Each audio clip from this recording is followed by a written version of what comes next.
Really? How did you lose it while I was sitting here? Hold on. Go on.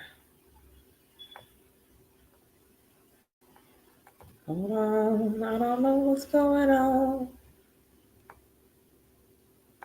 Um, let's see if I added you. Why you lose access to my Facebook? Alafia, everybody. Good morning. For some reason, my Facebook got a little disconnected from StreamYard, but I'll figure it out. So, good morning. Hi, Alafia.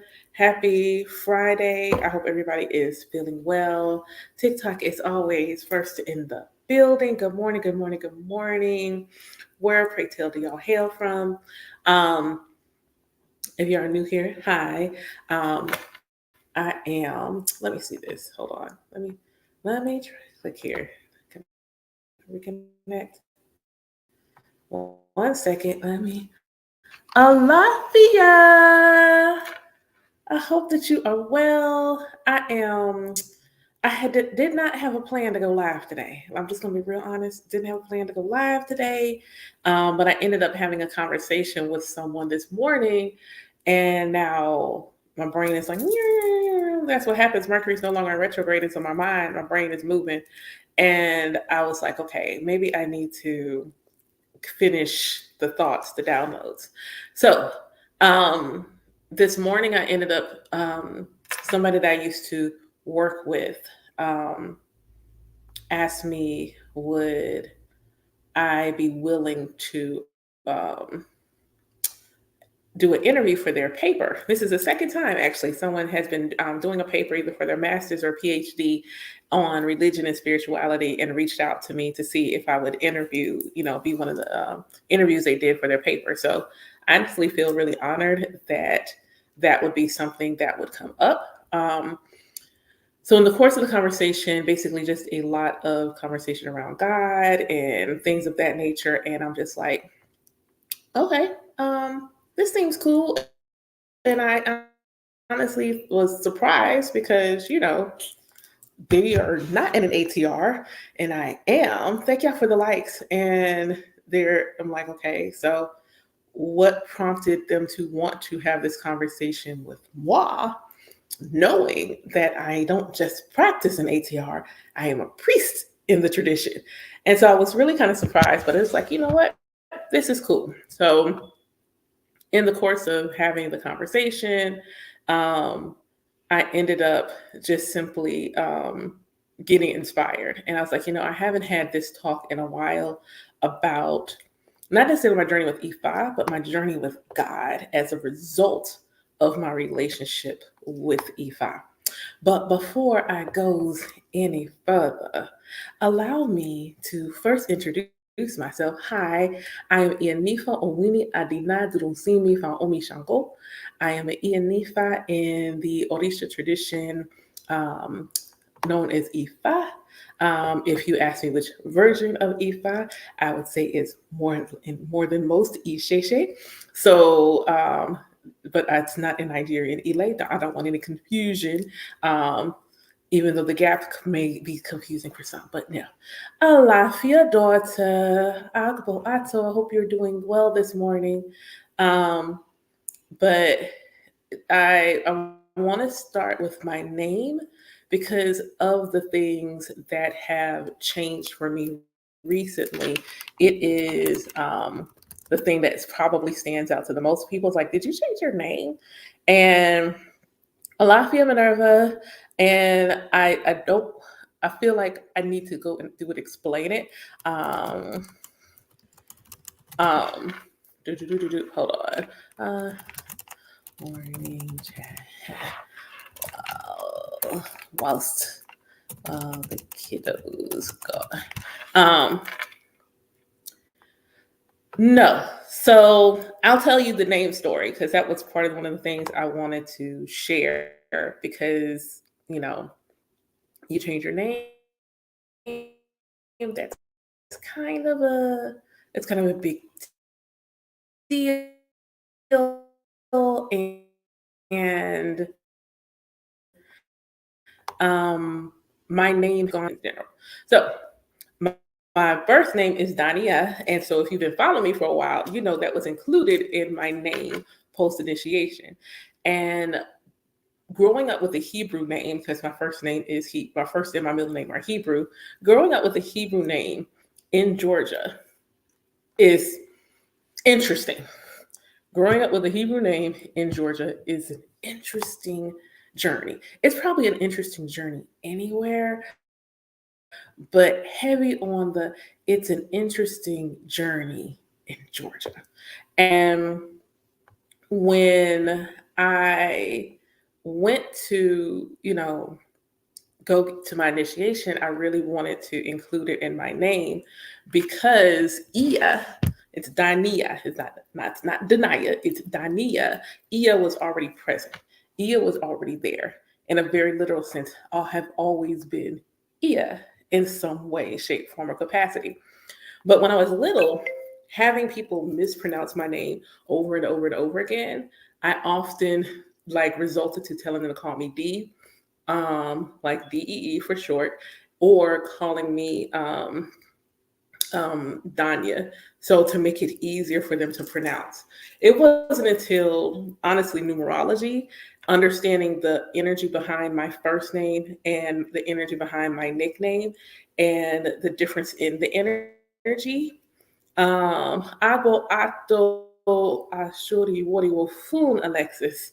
That I ended up really wanted to make it a point for people to say my name correctly.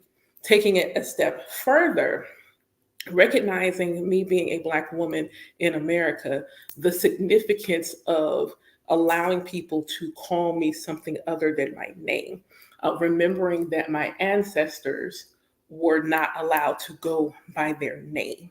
They had to get rid of their African names. So, recognizing the significance behind people mispronouncing the names of Black children that's a generational thing. So I decided I just refused to let people continue to butcher my name.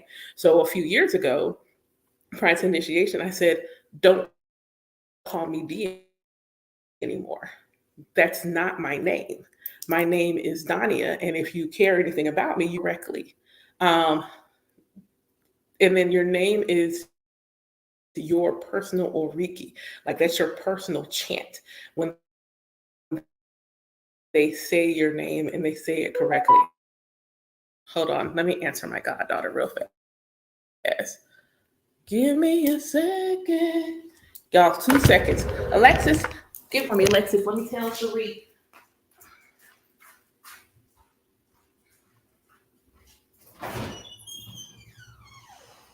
Hey, look up, child. Cherie! It's right there.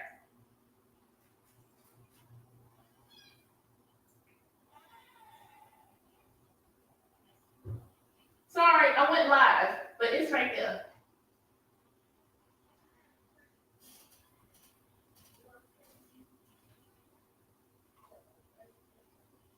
Everything but like 50 or $100. Save a little bit of little cash. Anything else? Theirs. Yeah, yeah.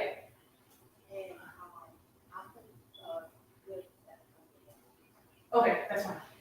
Okay. Will you do me a favor before you pull off since I've been live? When they put that on my porch, you just stick it in my foyer. Thank you.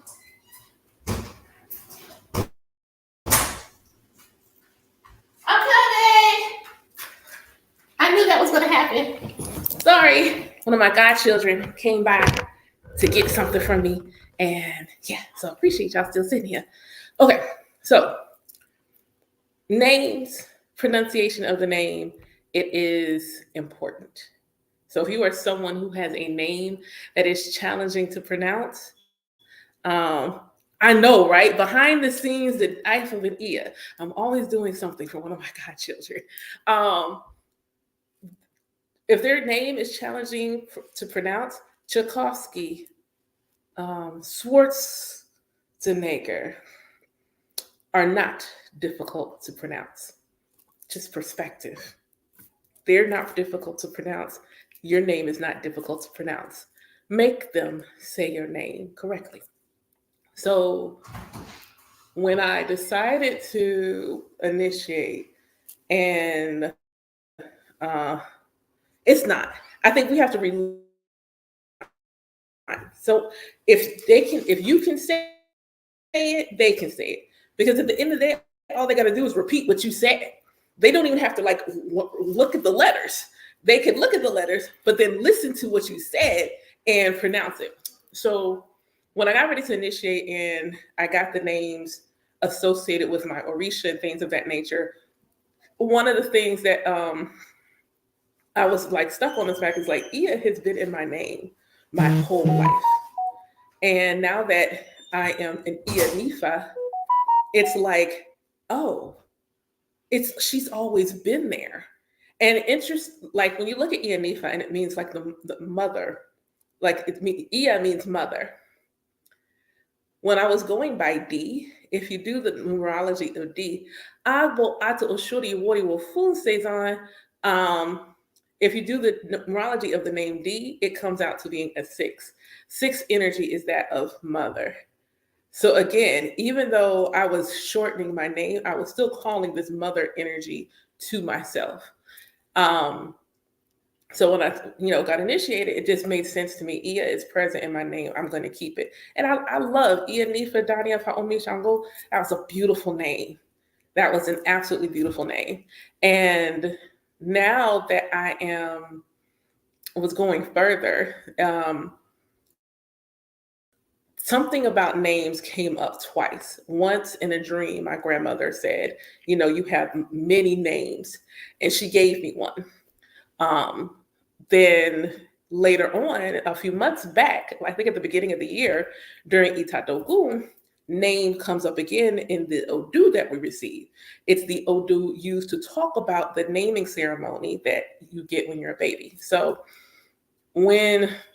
prior to colonization and slavery, one of the traditions from a West African Ifa perspective was the naming of the baby. And this would happen when they're a baby, like at 8 days, they're getting a name. And the beauty of this ceremony is the beauty of connection. There's cleansing, there's connection.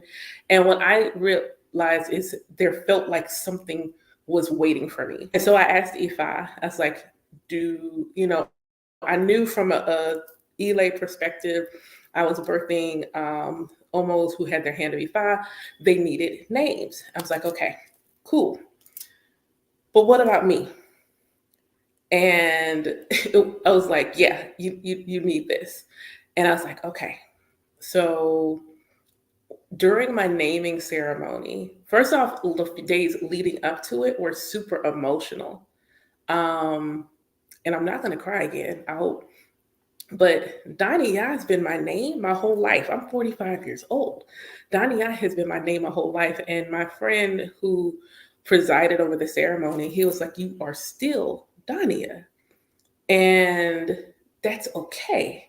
And so I was like, okay, well, family, like that's who the only ones allowed to still call me that are like my mom, my dad, my sisters, family. Anybody else, that's not my name that you're allowed to call me. And when I realized I was letting that go, and that I was allowing something new in, it was an emotional thing because I've been so attached to it. And so I cried over it. I grieved Dania. I grieved her. And, I hear people talk about, I'm an only person in competition with myself. It's like, I can't relate to being in competition with myself. I'm not in competition with any facet of myself. I am in awe. I am in absolute awe of myself. The idea of I gotta be better than her. No, I want to be the favorite, most joyful, peaceful version of her at every stage of the game. I am never in competition with myself. So I grieved D and then I grieved Dania. But the name that I received, this is the name that my Ori chose. This is the name my Ori knows me by. is so absolutely beautiful. First off, it is verbally beautiful. Like Owini Adinadunu Simi is verbally beautiful name. And it was wild because in the course of this ceremony, you know, I learned things about myself through the name. I learned things about myself through the name and recognizing that my birth name is the journey. My birth name is about the journey. It's the medicine and the support I needed to guide me through life. My first name, Daniyah, is Hebrew for God is my judge. And that's why the talk for today is about my name and my relationship with God. Because when you, especially if you grew up in an Abrahamic tradition, that is the relationship. God is a judge. God's sitting someplace. He's got this book and he's giving you stars and demerits. And that's the relationship. So initially, that was my relationship with God. As time grew and I started going through this conscious journey of, you go through a spiritual awakening all the time, but consciously aware that I'm going through a spiritual awakening. My relationship, instead of me perceiving God as a judge, it was God could judge me because God is the only one, that only energy that knows me in complete oneness and what that looks like, the heart of me, the soul of me. Um, and like this judge, God is, I could judge, but I won't. And so that became the new journey is God, I could judge you, but I'm not. I don't want to judge you.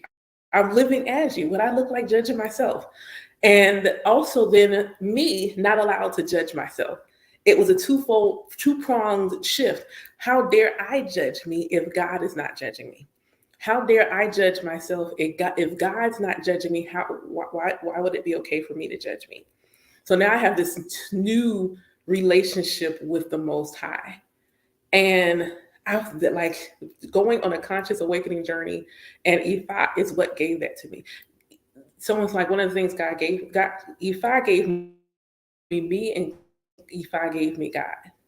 Because I didn't have a relationship with God. I had a fear, an awareness, but I didn't have a relationship with God outside of the construct that Abrahamic religions give you. My bond, my true relationship with God now is like that's my homie. She be looking out. She be looking out for me. And in her infinite, unparalleled, unboxed wisdom, knowing that coming into this life, uh, like understanding that we are in a space where we don't have to um, be afraid. We just have to be one. Oh man, it's just beautiful. It is such a beautiful relationship, and I'm completely enamored with it. And so when going to the leaving, like letting that name go. So it's like God is my judge. My middle name means peace. So my middle name means peace, and my last name um, is Chief of the Sea, which I only learned. I had grown up all my life thinking my last name meant morning, and that is not what my last name means. It means chief of the sea. And if you don't know the irony in that, I am Omo Yemoja. So to get chief of the sea as the name you're born with. So again, my name was a journey. It's a journey. If you think about your middle name being the interior of yourself, that is where I have in peace, I have inner peace. And in that leading me to Chief of the Sea. So I'm like, okay. So now my name, my Ori chose is who I am. This is who I actually am. My birth name is the journey, but my name, my Ori chose is who I am. It is she who is like poetry, whose words are like poetry.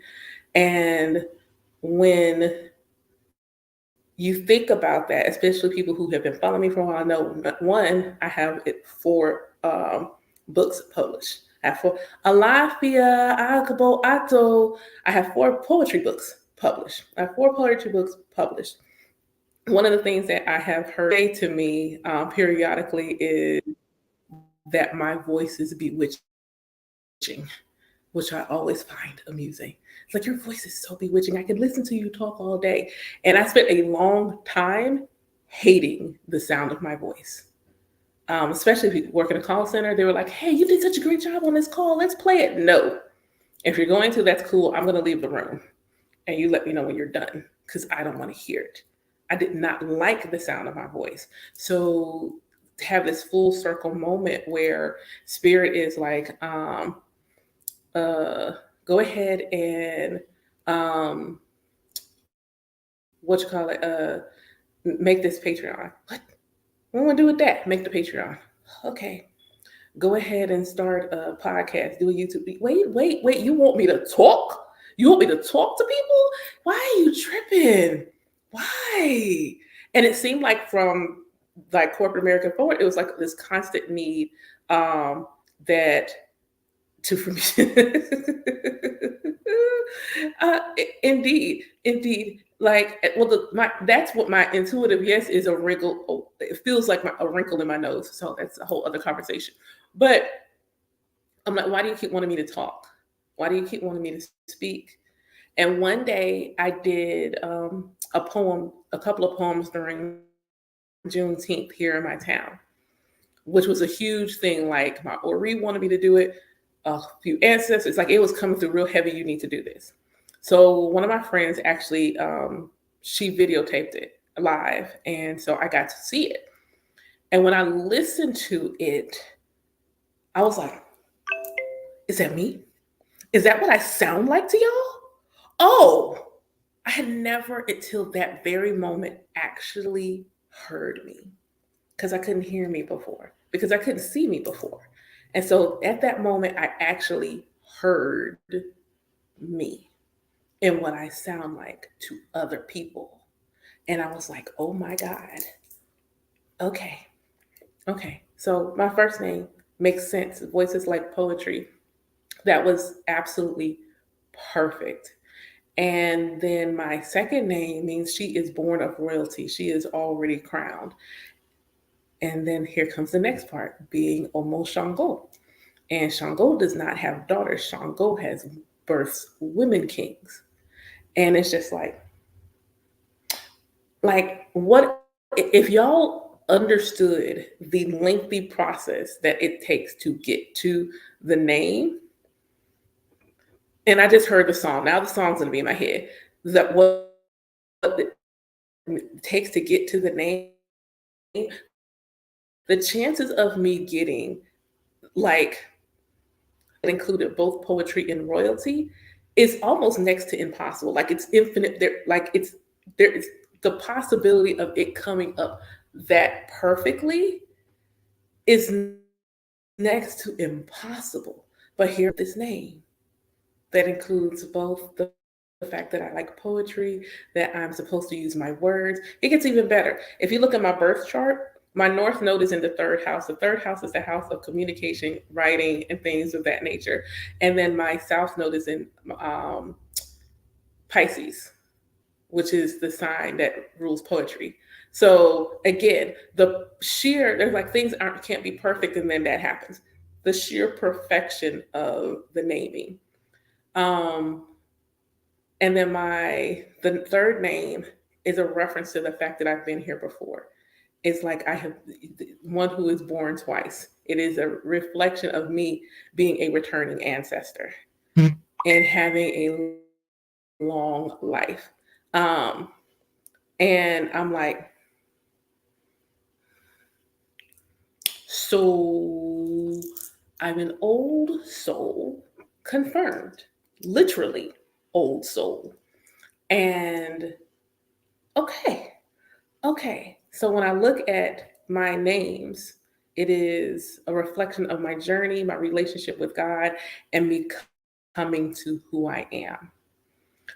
when I look at the beauty in that, everything is for a reason. There was a reason why I needed Dania to begin and Winnie to carry me forward. And I love them both. I absolutely love them both. My names are intentional and purposeful and powerful, and I love them both. I haven't done the numerology of my new name yet, surprisingly. I haven't done the numerology yet to structure organized foundational energy. Not that I find that very interesting. Um, but it's a beautiful journey. Um, um, the in that relationship with God being, they just want God in a box so badly they can't stand it. They need God to remain in this box, in this construct, because acknowledging God does not belong in any construct and is too vast to be minimized and minimalized would indicate that either everyone is right or everyone's not right, or they're not right individually, but they're right altogether. But there, it brings about questions that people don't want to ask. People just want to be right. Leadership program saying that you don't get to be right, you get to be a student. And that is what this life is.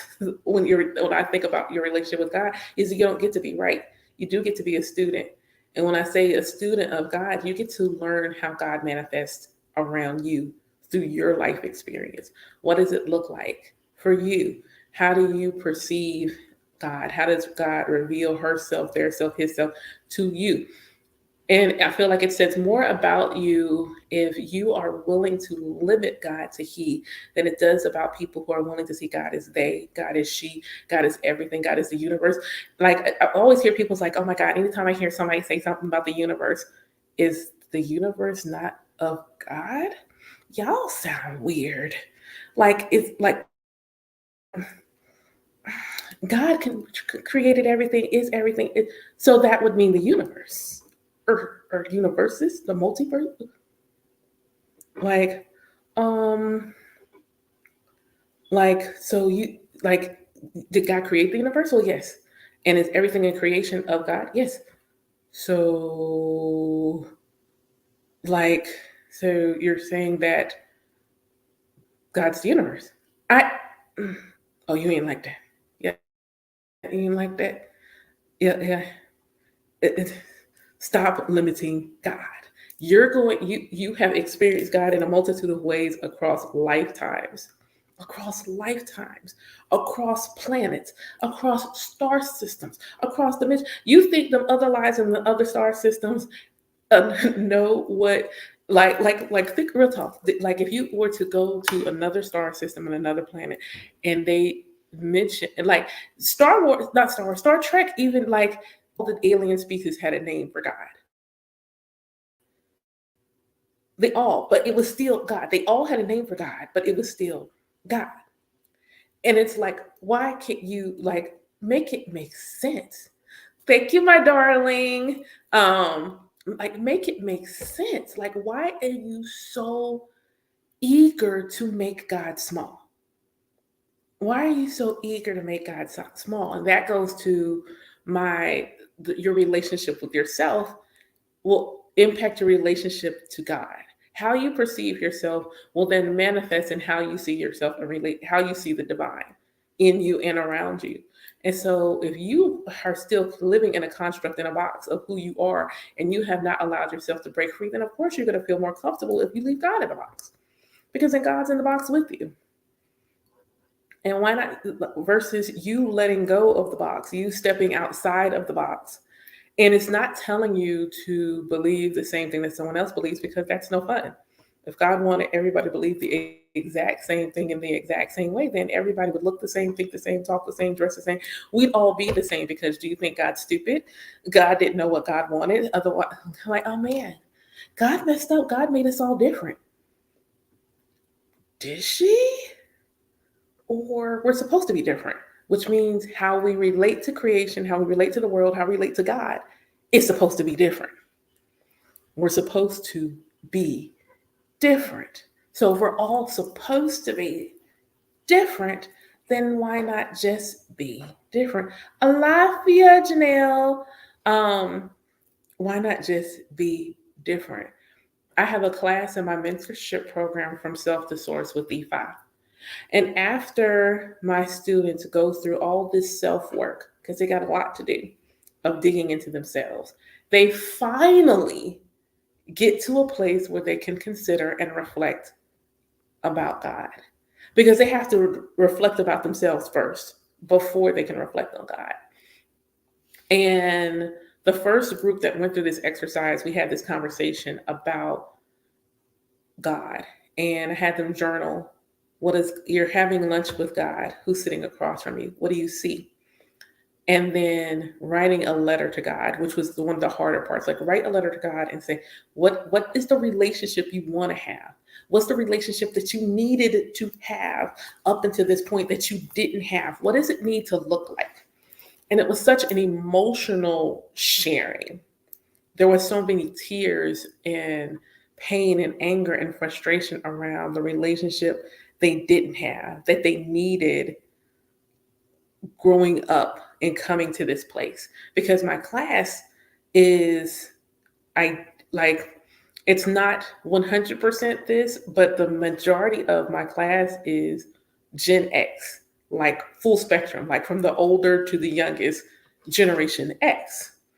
And considering like we were the forgotten generation and latchkey kids and things of that nature, who we needed most in that moment would have been the version of God that they wrote about. And so a lot of them talked about the way God looks. And one of my goddaughters, she ended up describing God. And I'm just like, is God a gay man? Because the way she described it was so hilarious to me. I was like, is God a gay man? And she said, you know what? And I'm like, that is outstanding. That is absolutely outstanding. And like what the things that there were consistency in the energy, but not in what God looked like, how God presented. Some people said, like, I can't put God in a body. So across from me, I see the cosmos. It's like me, a table, and the cosmos is what's across from me. It was funny how many of them all had different. God ended up looking like a man, a woman, something else altogether.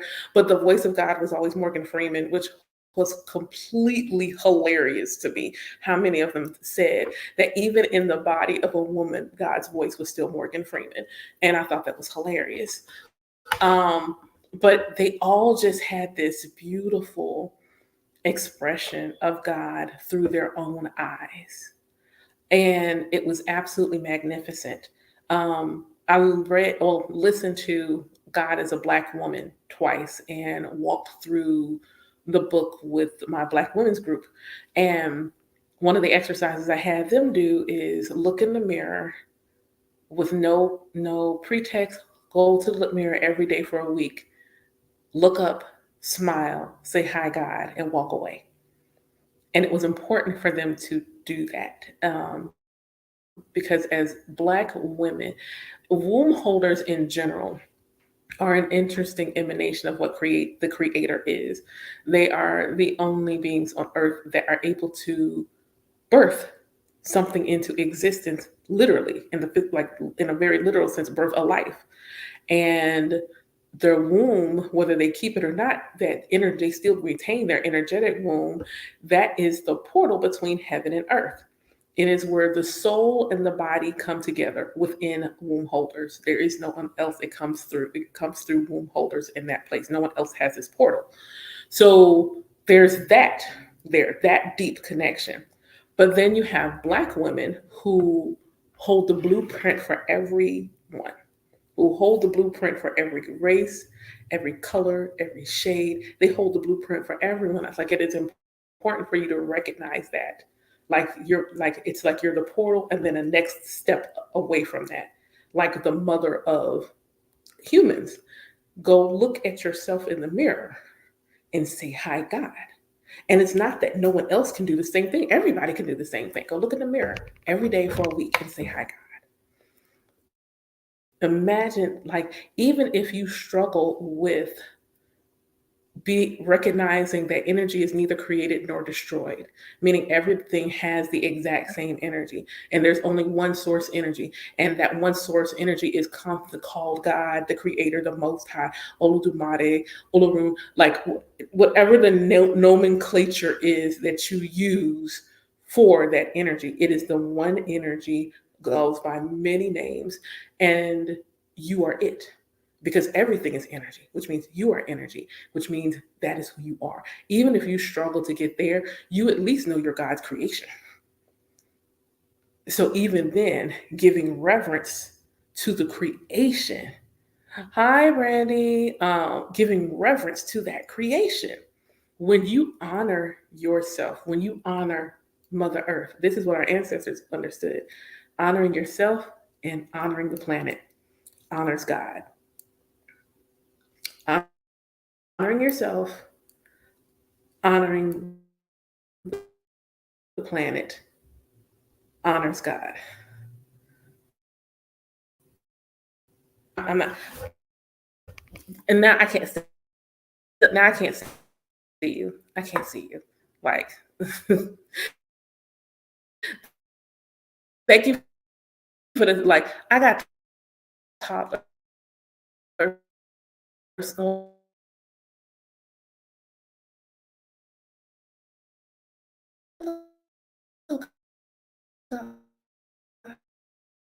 Hello, God's creation. Whichever one is going to make you saying hi.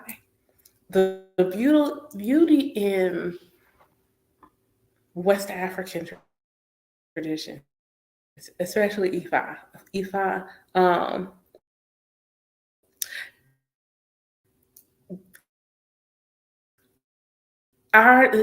once this morning already, I don't know where the smudges come from. Touches them. I'm confident. There's a gnome sits on my nose and touches my glasses every time I clean them. Because why? Because I'm confident I'm not touching my glasses. But then again, I might be. Who knows? Who knows? But I'm going to blame it on the invisible gnome on my nose. Um, Being able to see how you walk, how you live, not my temples, Itadogun, but the other one, our sister temples, Itadogun. And here's the other part. Like, I was talking with someone this morning and they were talking about, being lied to. And I'm just like, I had a divination done. I did divination for myself day before yesterday, asking a very specific question. And part of the advice that I received in this divination was, you need to take naps. You are fighting sleep. You need to rest. There's something that you want to do that's going to require a lot of energy from you. So you need to fortify your energy now. Go to sleep and take naps. And I'm just like, first off, God want me to be exhausted, because the God that I have a relationship with told me to take a nap. Told me that I will get the to-do list done. The things will be taken care of. Right now, what you need most is when your body tells you to sleep, to rest, to take the nap. To take the nap. That's the wisdom of Ifa, saying, take the nap. Take the nap. The wisdom of Ifa is like, come as you are. Fully and completely come as you are. If there are things in your character that need to be adjusted so that you can be more of who you are, it's not to make you holier than thou. It's for you to be more of who you are. When we were interpreting the Odu yesterday, one of the things that I said is, I don't cosplay as an Ia. I don't cosplay as an Ia. That means I don't feel compelled to put on a garb so that you immediately know that I'm an Ianifa. You're either going to know because that's what I said or my energy, but I'm not going to cosplay as one. I'm not going to throw all these things on, put head, like if that would not be me walking in my Iwa Pele because it's not authentic to who I am. It is inauthentic to who I am. I was like that in corporate America. I'm not wearing a blazer. I would never, when I was in corporate America, I would always say, I will never be the manager you'll see in a blazer. It's not me. I have the shoulders of a linebacker. I'm not wearing a blazer. I'm not wearing a blazer. I put a blazer on one time for an interview, and I felt so fake and so phony. I was like, I will never do this again. I'm not wearing a blazer. I'm also like the way they feel, make your toes all bunched up. I'm not wearing them. I'm not wearing kitten heels. Absolute the disrespect to my feet. To suggest I wear a heel under 5 inches is disrespectful. I will not do it. I will not do it. Inauthentic, not me. I'm not going to do it. So on the days where I feel like I'm going to wear white and I feel like I need to wear white and that's the energy that my Ori is calling for, I wear white. Today I'm in orange because my sacral area's got some things going on. I'm in orange today. Honoring my feminine energy. I is in orange today. Doesn't stop me from being an Ia. I'm wearing orange today. If you come and you're hanging out with me and you're riding in my car, yeah, I might play some Orisha music because the Ella Andal Ogun mix goes hard. But I'm also likely going to put on some trap music or some metal or some 90s emo music. Like, it could, it could go any way it goes. But I'm going to listen to the music. I like to listen to the music. I like to listen to it. I'm not cosplaying. But understand, if you sit down for divination with me, you're going to get read. You're going to get divine for. You're going to receive the message that you are. I don't have to be anything than who I am. The Odu, when it came up, it was about the nice man. And the nice man was getting ready to come from heaven to earth, and he needed to go. He consulted the wisdom of Ifa to see what he needed to do because there were already people plotting on him before he even got to earth. The nice man was already being plotted on before he even got to earth. And so he was advised to give Ebo to protect him in this eventuality. And so he gives the Ebo, he leaves and goes to heaven and earth. And there were people, sure enough, already bumping their gums. They don't know him, bumping their gums. But you know who did? Olodumare. The creator knew him. And that's all that mattered. And for me, it's the same. Words lie, actions can lie, but your energy don't lie. And your character is what your character is. And that's the beautiful thing about African indigenous spiritual practices is the thing that God most asks of us is us. That is the ask. That is the request. That is the desire. It is a misconception that African divine energies want something. They like, oh, I want to get something from it. No, they don't. No, they don't. That is a period. It's a lie. You know, I know it's a lie because you know what was asked of for that Apple? It dress nice. Dress nice. Show up. Show out. Strut your stuff. Look good. When I was sitting there listening, what I heard was look like money, smell like money, walk like money, talk like money. That's what you need to do. You need to look good. When you leave the house, look good. And I'm just like, and I'm sitting here and I'm like, that's contrary. Like they said, look good.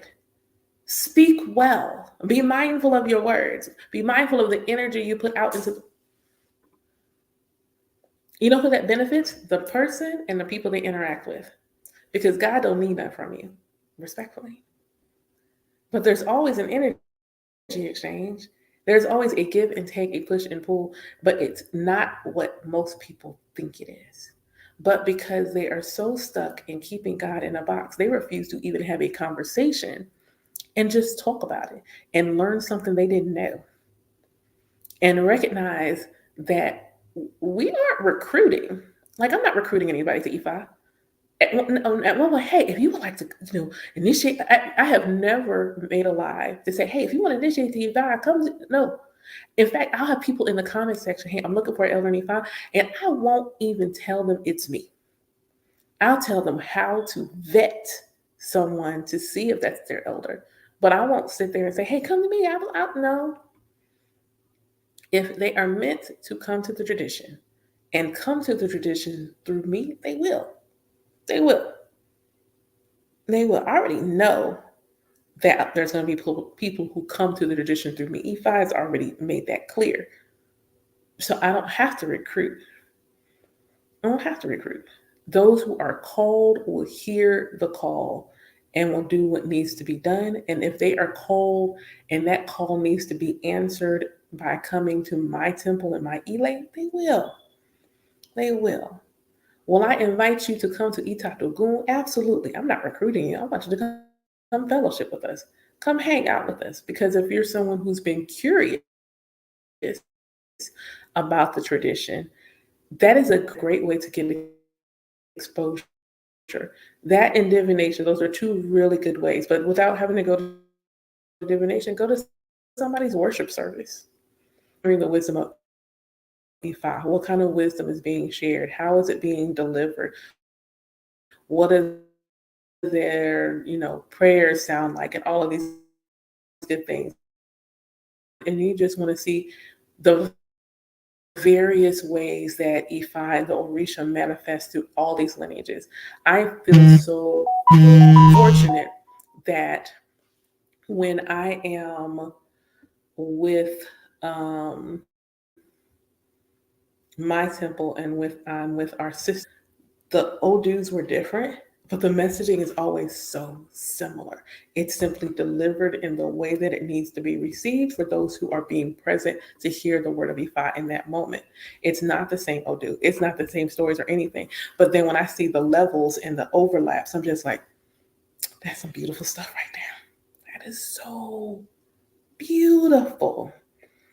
And it's one of the coolest things to experience. And I know, like, you're talking about religion, it's cool. Like, real talk, like, my journey with Eva and the way that his manifest to me is really freaking cool. And I understand in part why I needed to wait till I was 40 years old to begin to have a conscious awakening and come to this journey. I told someone the other night, I said, teenage me was hurt. And teenage me's Aries moon was active. And as nice and gentle and kind a person as I have always been, I still have an Aries moon and I am still Scorpio dominant. That is not changed. And just as nurturing and kind as Yemoja is, she is also the same Orisha that drugged them down to the bottom of the ocean.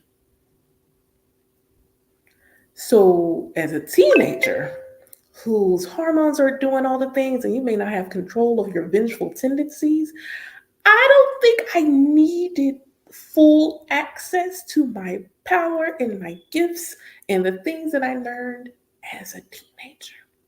Because those people who assaulted me and various other things, a jar would have been the least of their worries. The least of their worries. So there's a reason for my Gen X folks who are going through an awakening, like, why couldn't I have this as a teenager? Because a lot of us went through stuff. And if we didn't have an elder or someone to help support us in understanding the right way to use that left hand, that could have gone left real fast. And so to ensure that we continued on our journey in a way that would lead us to walking in our Iwa we had to mature a little bit. We had to mature so that we would be ready for it. We had to mature so that we could be ready for it. So now when someone says something slick out the mouth to me, I don't immediately, I might think it, but that's not how I move. That's not how I roll. I acknowledge the thought because I'm not trying to create no shadows. So I don't judge or feel anything negative about the fact that you don't know me. You want some smoke that you didn't realize you wanted. I'm cool with that. Greetings. I'm cool with the fact that I had that thought, and cool with the fact that my Ori stays cool enough to not allow me to act on the thought. That's the beautiful thing about God, that every aspect of God made manifest in human.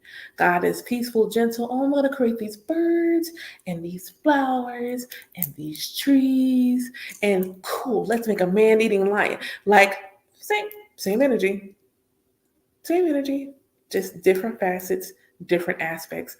And if people of other religions would just be able to have a genuine, unjudgmental conversation, they would see so many of the similarities, such beauty in the way that God manifests. When I listen to, like, the other people in other lineages, and they're when they have deconstructed like fully, because in the diaspora, our the derivation, the derivatives, the African derived religions, we're still doing deconstruction work in those. We're still releasing some of the aspects of those Abrahamic traditions that we no longer need to hold on to, so that they can be even more rich and filled with the African traditions, that the way that we want them to show up. But we see it sometimes. We still, sometimes they still need a bad guy. They're like, oh my God, the Orishas are mad at you. No, they're not. We don't have a mean, wrathful, vengeful, angry God. So stop trying to turn the Orishas into one, because they're not. They're not. They're not. But that's deconstruction work that needs to happen. And that's okay. It's no judgment. It's okay. There's still a lot of deconstruction that needs to happen. When you come into this practice, into a spiritual practice that makes you accountable, that's challenging. You're accountable for your life. And that's why some people leave. They're like, oh no, I can't be held accountable. Oh, I need someone else. I need to be able to put the blame someone else. I need to be able to say God works in mysterious ways. Whereas in the African spiritual practices and other indigenous, you don't have to walk in Grand Rising, Alafia, you don't have to walk in a state of confusion. When you are unsure, if you're feeling like you're at this crossroads and your spirit of discernment, Eshu, is showing you multiple paths, and you're trying to determine which path is the right one, don't blame Eshu when you chose the wrong one. Eshu is simply going to reveal the paths to you, the keys, and your Ori is going to tell you, don't go that way. And you're like, but why? I know it's over there. And your Ori is like, I get that. Don't go over there. So then you're like, what do I need to do? Then now you have a choice. You can not listen. You can listen, or if you really want to be sure, and you're still on your journey learning to discern the voice of your Ori as opposed to the voice of your ego, then you get divination. God works in mysterious ways until you divine on it. And then there is, this came up yesterday in the conversation. This is not about you being disciplined. Again, that is a colonized language. You're not going to get a whooping.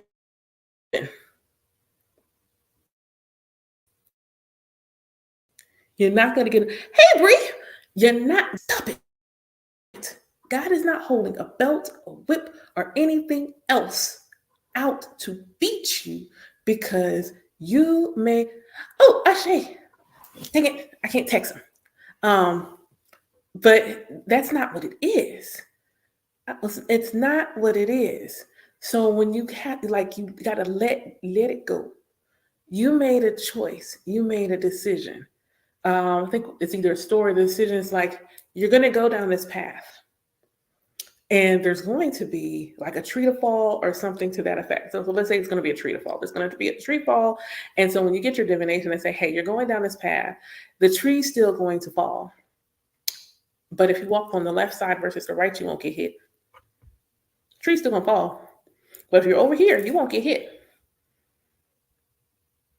And you're like, but I always walk on the right side. I get that. Walk on the left today. You got a choice. So then when you walk on the right side and you get hit by the tree and you laying there on the ground all pinned down, looking all stupid and stuff. Oh my God, Ashley, you tricked. No, nobody tricked you. You tricked yourself. You played yourself because you were told to walk on the left side, not the right. This is not about discipline. No one's disciplining you. You didn't trust. It's about trust. That's what it's about. It's about trust, not even about faith. This is about trust and knowing. This is about knowing that the wisdom of E5, knowing that the oracle is not going to lie to you. That's what it's about. Humans will lie to you, for sure. The oracle never lies. So you get a story, and in the story, they said they're walking on the same path they walk on every day. And you take the same route to work every day. And in the story, they told them to walk on the right versus the left. But you drive the same path. You don't walk a path, you drive the path. But it's a 2-lane road. Drive in the left lane instead of the right. And so then you listen. You drive in the left lane and somebody comes flying up the right lane and starts a pileup in the right lane. But because you're in the left lane, you were able to miss the pileup and not get hit. That's the other difference between a diviner and you're walking on the left side of the road. It's not about you walking on the left side of the road. It's about you take the same road to work every single day, and you're always on the right hand lane because you have to turn right to stay in the left lane. Drive in the left lane. Yeah. Let me just, one of the comments was, and you build up trust by listening. When one of the exercises that I have my almost do with their intuition is for a week, they have to purposely and intentionally go and ask a yes or no question of their Ori and trust in the intuitive yes that they receive. But I tell them, do not come immediately with, should I quit my job? Don't do that because you haven't built a strong enough trust in your intuition, a relationship with yourself to do that. So don't do that. Don't do that. That's not going to be, don't do that. I say thank you for the glitter patch magic. Like, don't do that. Build the trust up. Dress yourself. Put 2 outfits out. Point to the outfits. Whichever one gives you your intuitive yes, because they learn how to feel the yes in their body. For those that don't know, I have a class that teaches them how to feel the yes. Like, exactly. So they're like, okay, so build up. Start with clothes. Cool. Y'all know there's like 1,000 Walmarts in the area. You got to go to Walmart? Cool. So pick out which Walmart you need to go to. Don't question why you need to go to Walmart. Just go to that Walmart. Just go to that Walmart and go there. Build up. So that way, when you get the download on the big thing, when you get the download on the big thing, because you have been learning your yes and trusting in your yes and feeling, go. And especially in my lineage, because I am birthing practitioners that are oracles, not just mediums, but they are literally oracles. There's a humongous call for them to trust in their knowing. And that is so contrary to growing up in Abrahamic traditions, like lean not on your own understanding. No, I need you to trust that you know what you know.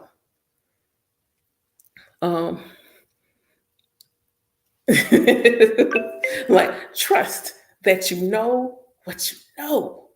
Trust that you, wow, trust that you know what you know. Just trust it. Trust that you know what you know. Thank you for the roses. Trust that you know what you know. And I can tell them that because I had to get there. The month of April, one of the intentions I set was to trust my intuition in real time. Because I already know my intuition is strong and I already know.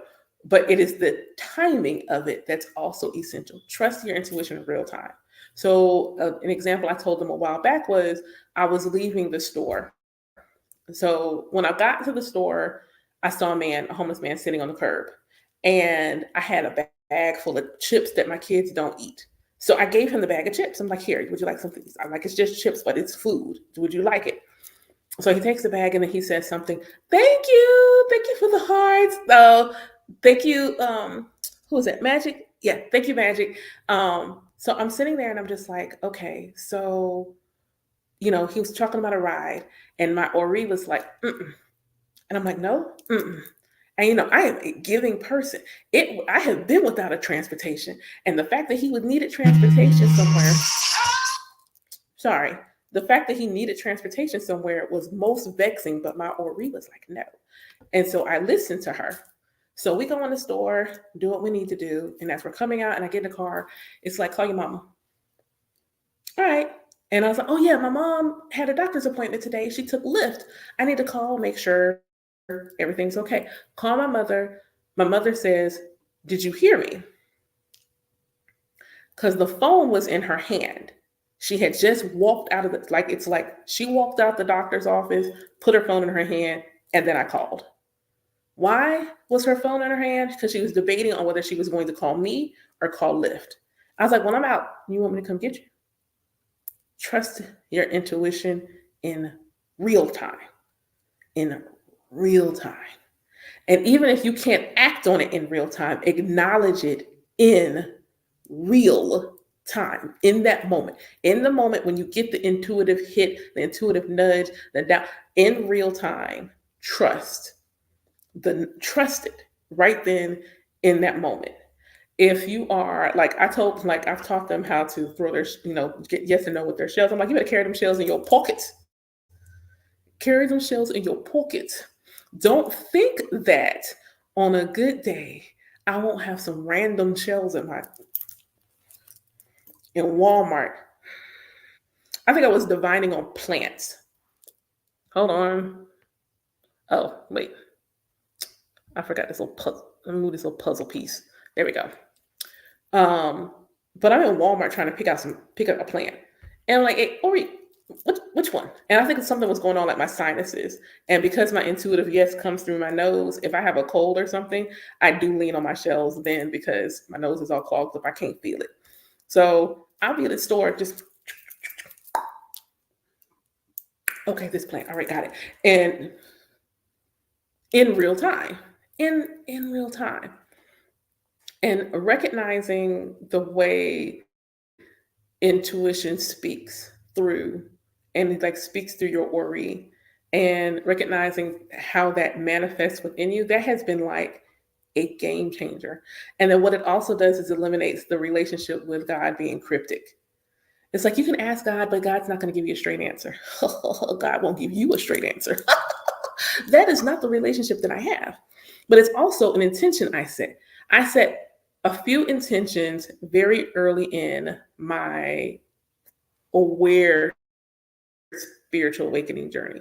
When I was aware and was really trying to build that relationship with God, I said a couple of things. One, I always want my psychic gifts to be cool to me. That's the relationship I want with my spiritual gifts. I want it always to be, this is so freaking cool. Why? Because that's the way I want my humbleness to come through. I just want it to be cool. I love a good synchronicity. I love when things are in alignment. And hi there. Hey, Waffle K. Nice to see you. You have a good weekend as well. I always want it to be cool. The second thing, one of the second things I said is give it to me straight, give it to me truthfully, give it to me clearly, and honestly in a way that I immediately understand. I want to know immediately, and recognizing that Eshu is the spirit of discernment. And I'm recognizing that because we don't use that T word in my lineage, it's a taboo. We don't use that word. So recognizing him as a spirit of discernment. So I want strong discernment. I want it to be real strong. Discernment and communication. That means that I have strong discernment and clear communication through my intuitive hits. Recognizing that It'll be like, A, like the divination I got around my dating life. Don't date this one, date this one, all the way to what they look like. And it was in the Odu that way. It was in the Odu. You're gonna have this one and this one. This one's gonna look this way. This one's gonna look this way. Go with this one. First off, I didn't ask you about that, and I'm really disturbed at how clearly that. Why is it in the? Why is the Eton written this way? It was so exact. There was no confusion. It was exactly what it said. It was exact, and I'm like, okay. Every once in a while, I would get like this feeling because right now, if you ask me, what do you do for a living? And every once in a while, I would get this feeling like, well, do I need to get a second corporate job? Blah, blah, blah, blah, blah, blah. It'll soon imagine your career is Ifa. All right. Okay. I mean, thanks. And I always laugh because it be so exact. But I'm like, why is it always so clear? I didn't understand it because that's not the relationship you ask God to have. I asked for it to be clear. I asked for it to be exact. I asked for it to be specific. So that's what I get. Clear, exact, and specific is the way the messages come through. So I don't have a relationship with God that says God is going to speak in metaphors and parables. No, it's going to give it to me straight up, no chasing. I had been thinking about getting Mindy. So those who don't know, like the henna, really, really heavy. And I wasn't really sure why. It was on my mind really heavy. I cast Defy doing my team, their hands and feet red.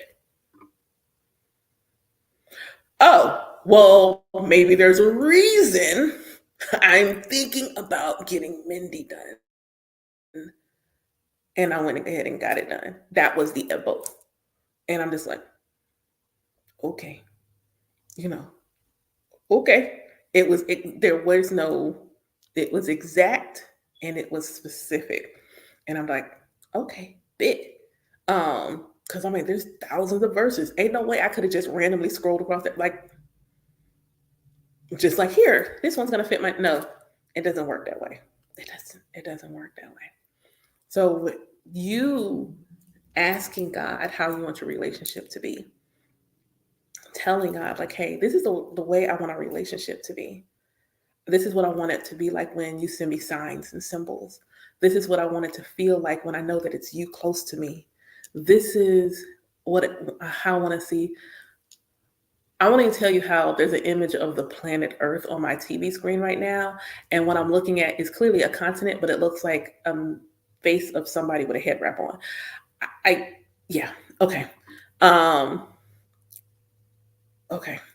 But being able to say those things, and I want to feel safe. I want to be able to cry with you, and I want to be able to laugh with you. And I no longer subscribe to the notion that you want me to learn through trauma. I feel like you want me to gain wisdom through winning. And so that's how I'm going to gain my wisdom. Well, every time I win, I become wiser. Every time I win, I become wiser. I am aligning to ease, laughter, joy, peace. Life is about laughter. Life is about joy. Life is about peace. And I give my elbow to mitigate anything else. It ain't gotta be perfect, but that's the majority of my life experience. That is what I'm calling forth and manifesting and calling to me. And so, in real time, the recognition that I have been doing this now full time for just about a year, and recognizing that any trauma has been of my own making in the last 2 years. It's been me rejecting support, rejecting help, and not doing the thing I know, which is a consultative mind, and running away from things. So last night I was talking to, it's right. Every time I win, I become wise. I'm gonna put it on a shirt. Part of me manifesting money, healing that relationship with money, because we all have to do work to heal relationship with money is I need to face the money where it is. So last night it was like a hit. Again, trust the intuition in real time. So I trust the download in real time. I'm like, okay, cool. So I'm gonna sit and open my laptop, go see what's in my bank account, see what's coming in from, the various recurring payments and things like that I have that are recurring. So I know, okay, how many other things, divinations, things, what do I need to book? I hadn't even opened up my Excel. I touched my laptop, set it down, opened it up. I got a notification somebody booked a reading. Real time. Somebody booked a reading, and not only just a reading, they put the full reading. Like I offer a 1-question cast for only $25. That's not what they booked. They booked a full divination. In real time. I hadn't even sat down with Excel. All I did was grab my laptop, telling the universe, telling the divine that I am ready to look at what I have so that in speedier time, I can attract what it is I need that is going to add to what I already have. Not only did I have more than what I thought I had, I was like, oh snap, it's way more than I expected to have. Praise me.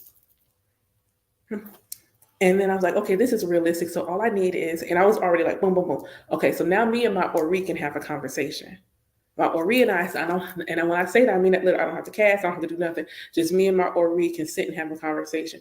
Ori, this is what I got. This is what I need. This is what I need it by. Specific. This is what I got. This is what I need. This is what I need it by. Somebody came over at the start of my live and says, hey, I'm about to send you something. Way more than I expected. I didn't. When I tell you that if you had asked me, do I expect to have that on hand right now? No. Like when they said it, I was like, wait, how much? Ashe. Because I haven't even had the conversation. Like I haven't directly, it's coming. The conversation, we're going to have the powwow, the business chat, the financial strategy meeting. We'll have this thing. Like we're going to have the conversation. And that's what your Ori being the spark, the connection, that conduit between you and Olodumare, you and God, you and the Most High. This being that conversation, just build a relationship. That's like, I tell everyone, it's like, if you come to my class and all you do is learn how to honor and elevate your Ori, honor and elevate your ancestors, honor your Ekpe, and you participate when we do certain rituals and things like that, but you don't ever get your hand, but you are walking in your Iwa Pele anyway, you will already live in Ifa. You getting your hand in ceremony is just a formality. You will already be living Ifa. I did weeks back because I divined on. I said, if people come to me, but they don't necessarily want to initiate, they just want to take my mentorship program. How does that mentorship program align to their destiny? Eji Okbe.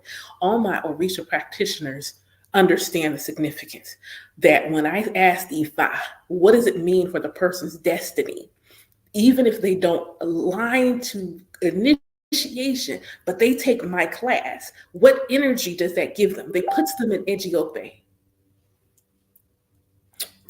Okay. Perfect alignment with your destiny. The right thing at the right time with the right people. Being chosen by spirit to be leaders. Having harmony and balance. This is you doing what needs to be done when you need to do it. Like this is like, I'm like, oh, okay.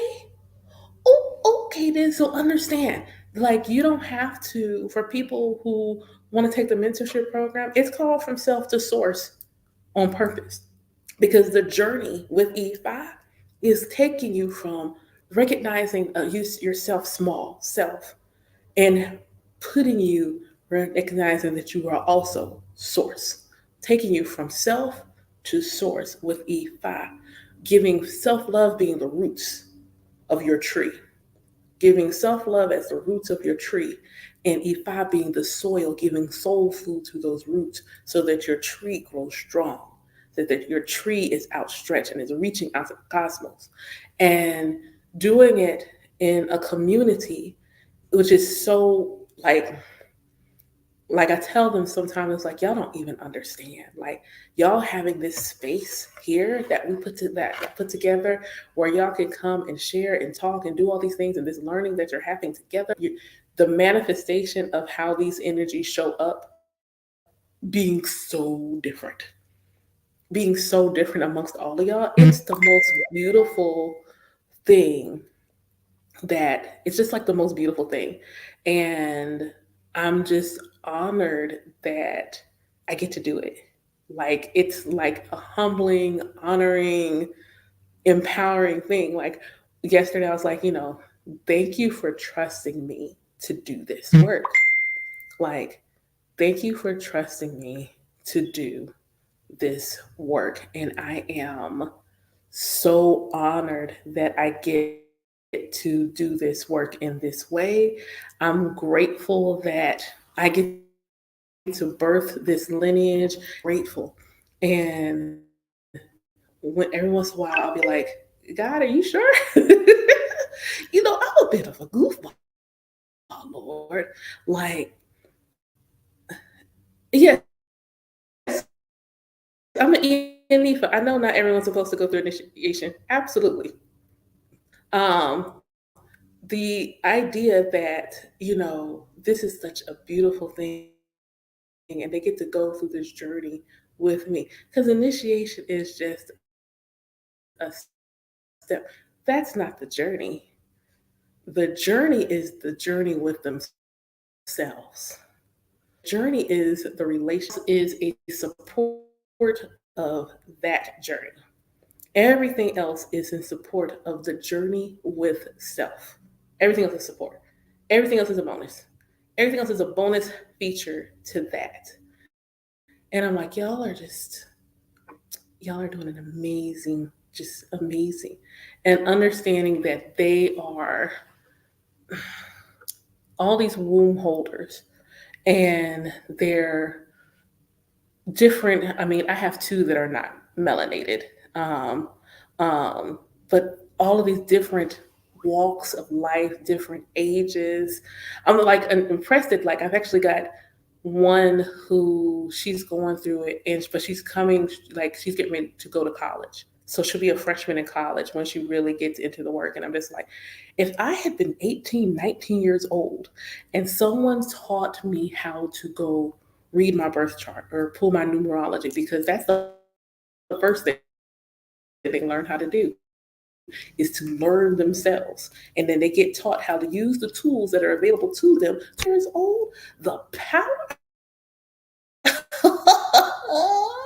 First off, I probably would have acted up for at least a year. Like I know me, I would have like acted up for at least a year. I would have got it together. But eventually, initially, like, so you're saying that I'm magical in a literal sense? Like I was a teenager. That's why it had to come to me at 40. Because as a teenager, but I'm so honored. Like one of my almost let me come to one of, she has a group of students that meet with her at lunch, and I was able to do a numerology class for them. And so then they're all listening to, I'm listening to them learn about themselves. I'm listening to them all as they're getting ready to graduate high school, learning about themselves, and then teaching them how to use the information to help them choose classes, choose colleges, and things of that nature, choose their career, helping them to align in the flow of themselves, into the flow that is most natural and easy for themselves. And they sent me letters. They wrote letters to me to tell me what that experience meant to them. And I'm like, that's it right there. That's it. The gift of self. That's it. You ask me, what did you meant to do? I'm meant to help you gift you to yourself. I'm meant to help you gift you to yourself. And in doing so, you enrich your relationship with the Most High because that's where that relationship stems from. It's rooted in you. That's where your relationship stems from. So when you see yourself vast, limitless, all these things, it opens you up to go stand outside in your yard and look at those trees and be like, hey, yo, that tree is God. It is. And your kids, when they're little, that's what they be showing you. You know, when they bring you that rock and they be like, look, mommy. And you just smile like, oh, baby, isn't that a nice rock? It is. You know why they like the rock? Because they see God. They recognize God in the rock. We, as we've gotten older and jaded and things of that nature, more clouded things, we don't see it. So when they bring us that, they are bringing us God. They are showing us how they see God in the world, the little innocuous things that they do. And they show it to us every day. Every time they put something in their mouth that they don't realize is probably not the best thing for their human vessel to put in their mouth, they are living as a limitless being in a human body. When they want to jump off the, hey, don't jump off the dresser. You can't fly in this body. I don't think. I don't want to test it out though. Like, I say thank you. Like our kids know. We don't have to teach them. They may not be able to verbally communicate, hey, this is God. They just verbally communicate like, this is an amazing thing and it's wonderful and you should see it. That's them communicating that to you. That's what they're saying. That's what they're saying to you. When they jump off the furniture, they're saying, I am limitless and I can do anything. And I'm like, I don't want to tell you that you're not limitless, but I'm going to need you from mommy's heart. Not, don't jump off the furniture. Don't jump off the couch. Don't put the marker cap in your mouth. Just don't. Just trust mommy. It's not going to taste good. There. It's not gonna, but it does taste good, mommy.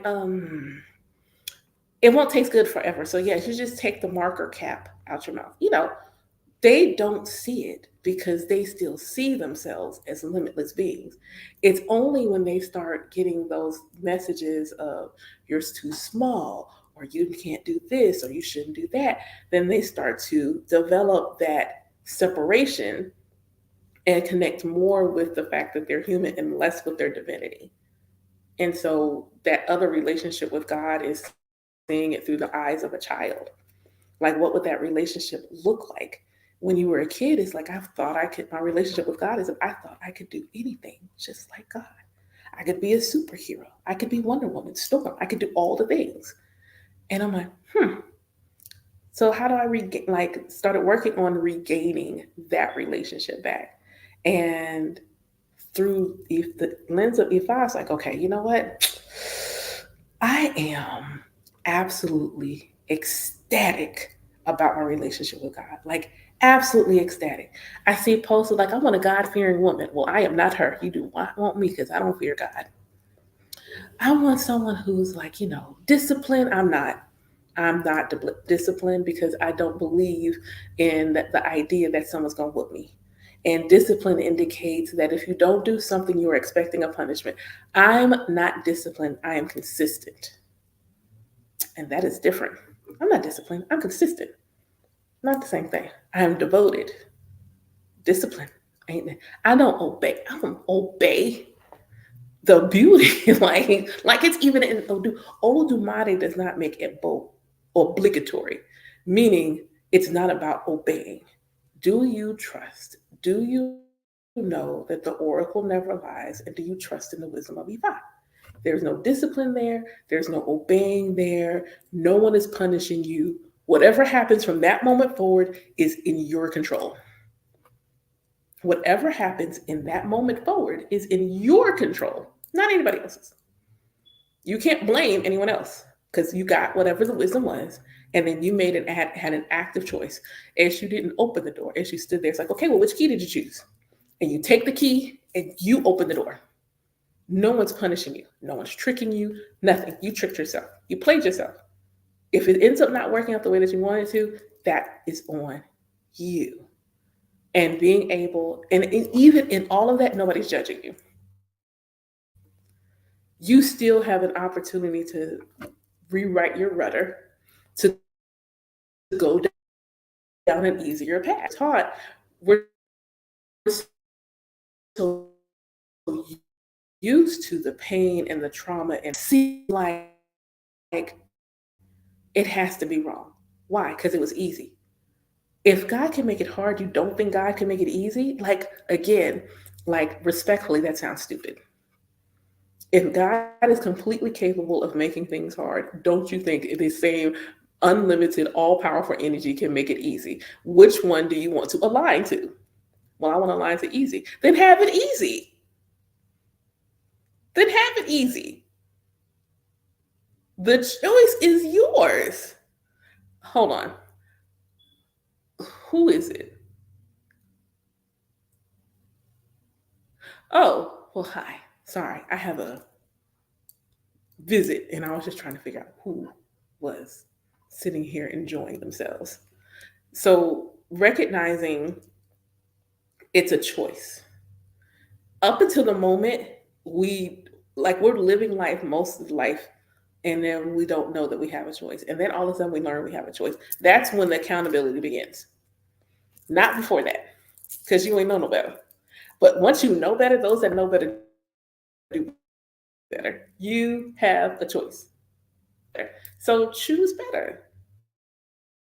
If you know that you are co-creating your reality, if you know that I don't have to always get it out the mud, it can actually be sitting right there on top of that bed of grass, waiting for me to pick it up.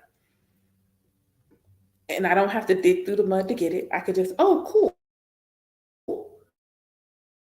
There's a diamond all the way down there in the mud, but there's also a, a bigger one right there. That's what I learned. Like I learned at that moment, God wants me to have it easy if I'd like it to be easy. It doesn't have to be hard. You are used to being beaten, used to being abused, used to being traumatized, used to losing. That is easy to believe in. That's easy to believe in. Your ego knows that lifestyle. Your ego knows what it's like to work hard, to sweat, to tire, to be exhausted, to be traumatized. Your ego is aware of that, knows what to expect. It doesn't understand easy. And so when you are trying to deconstruct and reprogram it, it might fight against the ease, but it's not against you. Your ego is an overprotective mother, an overprotective parent, and only wants the best for you in a way that it understands for you to get it. You have to listen to your Ori and your Iponri and say, oh, I get it. You don't shun the ego because then you create shadows. I understand why you perceive this way. This is how we've grown up. This is how we've been raised. This is the story society tells us. But you know what? For the next 30 days, I'm going to believe that I can have it easy. So let's just try this for 30 days. Let's just see what happens if I get it easy. I'm not going to all of a sudden become this bad person. I'm still going to be me. I'm still going to be a good person. I'm still going to see that person on the side of the road. And if I have $1, I'm going to give it to them. I'm still going to want to give food to the homeless. I'm still going to take care of my children. I'm just going to do it in an easier manner. All of a sudden, I have this ease. I have this surplus. So now I can, instead of giving $1, I can give this homeless person $20. Like I just wanted easy. I just want to line it to ease and see what that looks like. Ease doesn't mean perfect. It doesn't mean there's not this day where I'm driving down the expressway and this person gets in front of me in the left lane and all of a sudden they just start slowing down 10 miles per hour. And I'm just like, why are you here? Go over there in the other lane because this is for us fast people. I got someplace to go. Why are you say it's not perfect? It doesn't mean that when I pull up in the Walmart parking lot and I'm trying to park and this person whose parent clearly didn't teach them how to drive is double parked is not going to annoy me. It is. It's going to annoy me. It's gonna annoy me. It doesn't mean that when I'm watching football, the Saints are not going to take an L. That's going to annoy me. So it's not going to be perfect. But when I look at the vast whole of the experiences that I'm trying to cultivate, there will be ease. There will be ease. And because Onili Aye is abundant, Mother Earth is abundant, more of us can have ease that if we just believed it. She would very much like to see that happen. They all would. Your entire spiritual core, whether it is Orishas, ancestors, Egbe, Loa, angels, fairies, other light beings, they all want to see us have it easy. They want to see you happy. And what happy looks like for me is ease. That's what happy looks like for me. Happy looks easy for me. That's what it looks like. Okay, so TikTok has given me the official, you have been on live for 90 minutes. Don't forget to take a break. So, 5 minutes, a question. I might be able to do two in 5 minutes. So 5 minutes, anything you want to ask before I close out. I just want to say thank you, gratitude. Um, almost 10K likes on TikTok. Yay, thank you. Any thoughts, anything you want me to share, answer? I got a couple of minutes and then I'm going to get up and, put some ice in my now warm apple juice.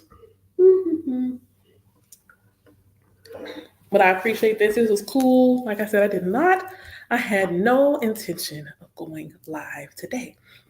But for those that didn't catch it at the beginning, somebody I know is doing a paper on religion and spirituality, and he's very Christian. And I'm very much not. So when he asked me, I was surprised. And this is the second PhD paper that I have apparently contributed to for somebody. And we were having this conversation, and he was asking basically questions about how I see God and perceive God and things like that. And when we were done, he did the typical, like immediately tried to go into conversion and recognizing that I am a Black woman in the South. So, first off, it's disrespectful to my ancestors to do the conversion thing. Secondly, because I grew up as a Hebrew Israelite, not the ones yelling at you on the corner, the other ones. But being in a space where I always had somebody when I was a kid telling me because I didn't believe what they believed, I was going to go through this fiery punishment and realizing, oh, that's a mistranslation and y'all made that up. But you scared me with it my whole life. And so, not only having to deconstruct from the religion I was raised in, but also deconstruct from yours. I wasn't even raised in your religion, and I got to deconstruct from yours. I have to deconstruct from y'all's trauma and my own. I don't understand. I don't understand. So this morning after the conversation, and the immediate, well, when he didn't say it this way, but the nutshell was, when you're ready to come find Jesus, Yeshua came, like he came to my class. Like, I want to make sure I like that. These energies don't believe what you think they believe, because we're sitting in the middle of a lesson about Ori and Iwa Pele and all these other things. And I'm just looking around like, there is somebody here. And I'm like, who is it? And I'm like asking my godchildren, like, yo, can y'all tell? Because my clairvoyance works different. So sometimes they gotta be looking. I'm like, y'all looking at me. And they're like, and then all of a sudden I hear a gospel song, and a very specific one. And I'm just like, why is Yeshua sitting in my class? And then they all like, and I'm like, it's him. And it's not that he doesn't show up. He does. It just had been a minute. It just had been a minute. So when I was talking earlier to the gentleman this morning, I was like, he addressed him as Jesus. And I'm like, he doesn't like it when I say that. He said, that's not his name. So I don't address him that way. And I'm like, why? Like, it was the weirdest thing to come to an ATR and then all of a sudden, this is who shows up. And I'm like, why are you showing up? Like, I ain't never been Christian. So why are you showing up? Because you understand. Oh, well, that'll do it. That'll do it. And I'm like, so to sit this morning and tell him, how do you see God? As everything. as joy, as laughter, as, you know, he as mother, as father, as a little bit of both. And to still, after hearing the beautiful expression, still feel it necessary to say, well, these other energies, they want something from you. They do. Me. They want me to be me. That's what they want. My ancestors want me to be me with full vigor and audacity. My Egbe want me to be me with full vigor and imminent amount of audacity. The spiritual court, the angels, the fairies, the Loa, the Interu, what they want me to be is me. That is what God is asking of me. God is asking to not be put in a box. The Orishas are asking me to take them out of the boxes that they have been placed in and let them be free as how they are meant to manifest. I just want to be me. And that is all God asks of me. God don't need anything else but for me to be me. The offerings and things that I give are so minimal compared to what I receive in return. All they want is for me to be me. The offering, that's just a mind trick. The energy is given and it tells my brain to expect something. You get an offering, something magical is about to happen, and I just be open to the magic. I just be absolutely open to the magic. That's it. That's it.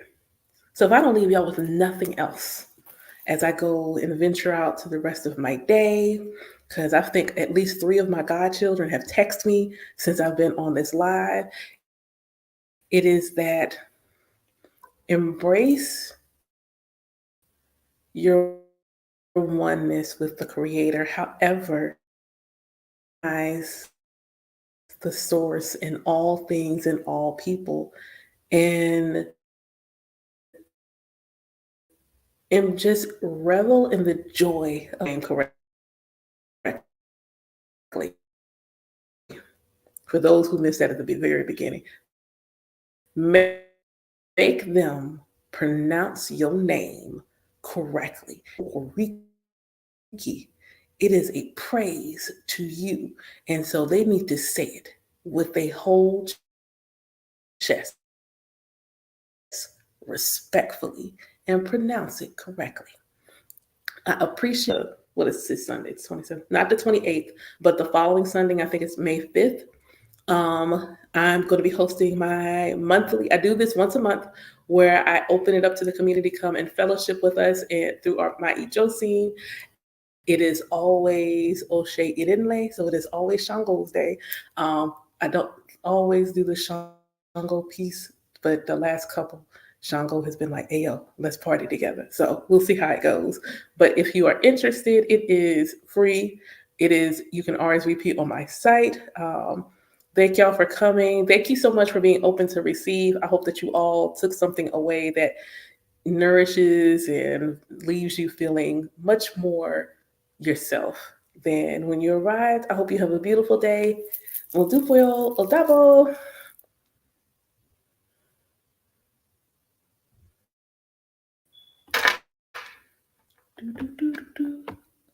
The fact that I have 250 viewers today, wow, that's amazing.